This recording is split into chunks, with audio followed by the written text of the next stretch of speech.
Enggak, ini informasi dari rekan Anda sendiri yang bernama Ujo. Aduh. Apa Dia yang terjadi? bilang katanya dia pernah di ospek sama kamu tuh ngomongnya kenceng banget. Ya. Cuma 2 cm di depan muka. Wow. Karena pada saat ospek itu kita mencari-cari kesalahan tentunya. Ya, betul. Loh, dengan cara ngospeknya yang nggak masuk akal. Nah, contohnya. Ujo itu disuruh ngusir pohon selama 15 menit. Lah pohon diusir. Bagaimana sih ibu ini? Kalau pohonnya beneran lari, gini gimana? Dika nggak tahu kan? Apa?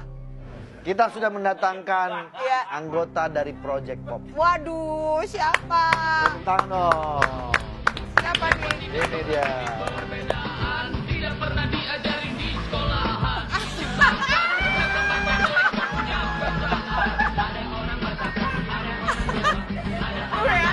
Dia tuh jadi siapa? Ini kan aku. Tuh, Jo. Ini Yosi ya? Oh sih.